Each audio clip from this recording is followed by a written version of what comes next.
हमारे साथ ही ना 2-4 घर छोड़ के एक यहूदी मुसलमान हुआ तो उसके रिश्तेदारों ने रिश्ते तोड़ दिए, नाते तोड़ दिए, सारा खानदान मुसलमान हो गया, लोगों ने मिलना गिलना छोड़ दिया।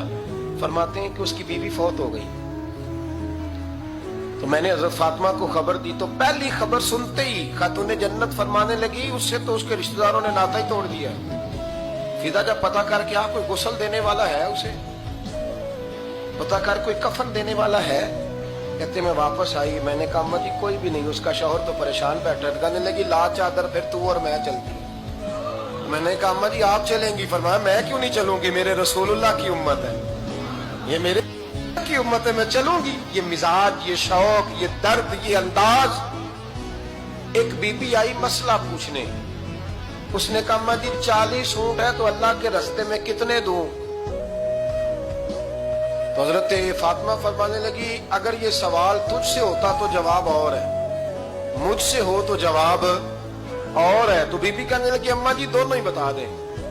तो अम्मा फरमाने लगी अगर 40 ऊंट तेरे पास हो तो तूने उसमें से एक देना है, और अगर 40 फातिमा के हो तो फातिमा ने सारे ही अल्लाह के रास्ते में देने हैं। तेरे लिए हुक्म और है और मेरे लिए बात और है। तेरे पास हो तो 40 में से एक दे दे, और मेरे पास हो तो मैं 40 के।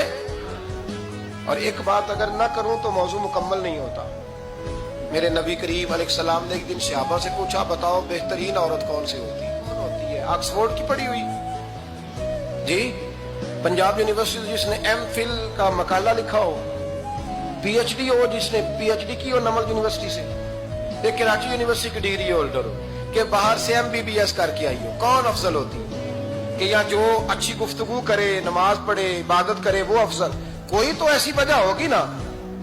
सहाबा से हुजूर ने सवाल पूछा तो सहाबा ने भी मुख्तलिफ जवाब दिए। किसी ने कहा हुजूर पंजगाना नमाज पढ़ने वाली, तो मैं बात तुम्हारी ठीक है पर तुम मेरी मुराद को नहीं पहुंची। एक ने कहा या रसूल अल्लाह सल्लल्लाहु अलैहि वसल्लम पर्दा करने वाली, फरमाया बात तुम्हारी ठीक है पर तुम मेरी मुराद को नहीं पहुंचे। एक ने कहा हुजूर बाप पर्दा औरत, फरमाया बात तुम्हारी ठीक है पर तुम मेरी मुराद को।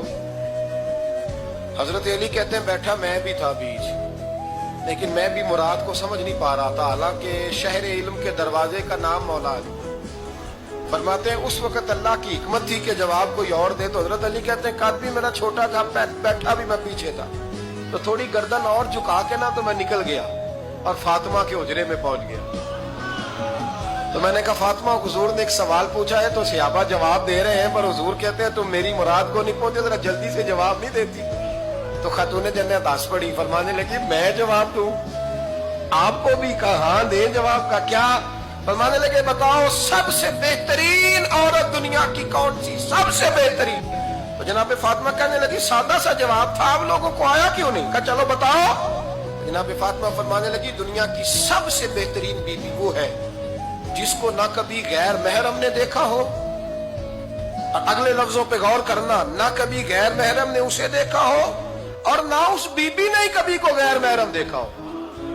ये कोई पर्दा नहीं कि बीबी कहती है जनाब मैं तो चेहरा ढाम के निकली थी, बाकी मैं दुकानदार सबसे बातचीत कर आई, सबके चेहरे देख आई। हजरत फातिमा ने बताया कि तेरी आंखों का भी पर्दा है। और वो रवायत वहां अलग मौजूद है कि हुजूर ने हजरत आयशा सिद्दीका उम्मे सलमा से कहा कि अब्दुल्ला इब्ने मखतूम नाबीना आया तो पर्दा करो। तो ये नाबीना उससे पहले, सीरत निगारों ने लिखा है कि एक दिन ये उससे पहले हजरत फातिमा के घर चले गए हुजूर के साथ। तो नबी करीम अलैहिस्सलाम ने जब उनको लेके हुजूर दाखिल हुए तो जनाब फातिमा ने आंखें झुका ली, पर्दा कर लिया। तो हुजूर ने फरमाया बेटी वो तो नाबीना है। तो अर्ज करने लगी हुजूर मुझे तो नजर आ रहा है ना। इन्हीं हुजूर ने जो अज़वाज को कहा वो बात की। जनाब फातिमा का जो अंदाज है वो निराला है। तो हजरत अली कहते हैं जनाब फातिमा ने जवाब दिया कि बेहतरीन औरत वो जिसने ना कभी गैर महरम देखा हो और ना गैर महरम ने कभी, वो बीबी ने भी कभी गैर महरम बंदा ना देखा हो, देखा ही ना हो उसने। ये पॉइंट जरा मुश्किल है, समझने वाला है। तो हजरत अली कहते हैं मैं वहां से गर्दन झुकाई और बीच आके बैठ गया, बात अभी जारी थी। हुजूर ने फरमाया आता है किसी को जवाब? तो कहते मैंने हाथ खड़ा किया। मैंने को हुजूर आता है? तो हुजूर मुस्कुरा पड़े, फरमाया चल बता। मैंने अर्ज की हुजूर बेहतरीन औरत वो है कि ना कभी उसे गैर महरम ने देखा हो ना उसने कभी गैर महरम देखा हो। तो हजरत अली कहते हैं शाबाश मुझे मिलनी चाहिए थी ना। हुजूर मुस्कुरा पड़े, कहने लगे मैंने तो पहले ही कहा है फातिमा तो बिदा तो मिन्नी, फातिमा मेरे जिगर का टुकड़ा है, मैंने तो बड़ा पहले कह दिया है। तो कहते हैं सहाबा मेरी तरफ देखने लगे कि ये तो तारीफ फातिमा की होने लग गई है। तो मैंने कहा क्या करें, उस महबूब को बताया है जिसके लिए अल्लाह ने कोई पर्दा रखा ही नहीं, सारे पर्दे खोल दिए। हजरत फातिमा के विसाल का वक्त आया, इंतकाल का, तो हजरत अस्मा बिनते उमैस को बुलाया और बुला के फरमाने लगी तू मुझे गुस्ल देना और सिवाय मेरे शौहर मौला अली के किसी और से मदद भी न लेना। और फरमाने लगी मैंने हबशा के बारे में सुना है कि वहां जब बीवियों का जनाजा उठता था तो वो लोग चारपाई के ऊपर यूं करके इस तरह करके लकड़ियां लगाते थे, नीचे बांध लेते थे और लकड़ी में लचक हो तो ऊपर जाके फिर उसको बांध देते थे तो पर्दा बन जाता था। फरमाया मैंने अली को बता दिया है, तुम्हें भी बता रही हूँ, जनाजा मेरा रात को उठाना और लकड़ियां लगा के ना तो ऊपर पर्दा कर लेना, मेरे वजूद पर पड़ी हुई चादर पर भी किसी की नजर नहीं पड़नी चाहिए। रात को जनाजा उठाना और रात को मुझे दफन कर देना। मदीना मुनव्वरा में हुजूर के विसाले ज़ाहिरी के 6 माह बाद जनाब फातिमा ज़हरा का जनाजा उठा तो मस्जिद नबवी शरीफ से एक शख्स अपनी दाढ़ी आंसुओं से भिगोता हुआ निकला। हजरत अबू बकर सिद्दीक ने खड़ा करके पूछा क्यों नबी पाक के चचा अब्बास रोते क्यों हो?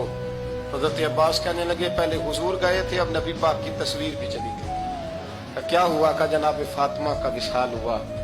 फिर से एक दफा मदीने में रात आई, फिर से शाम हुई, फिर से जनाजा उठा।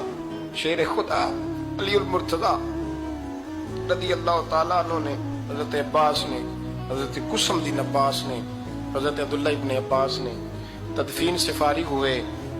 एक रवायत है कि हजरत अब्बास ने जनाजा पढ़ा और एक मुस्तनद रवायत है कि हजरत अबू बकर सिद्दीक ने जनाजा पढ़ाया। और जब जनाजा पढ़ा करके बाहर निकले तो हजरत अली शेर खुदा की आंखों में आंसू थे। इतने काली रोते क्यों हो? तो मानने लगे सिर्फ फातिमा नहीं गई, मुस्तफा करीम की उम्मत के लिए दुआएं करने वाला एक बड़ा हाथ रुखसत हुआ है, एक बड़ा हाथ। जनाब फातिमा ज़हरा ने 29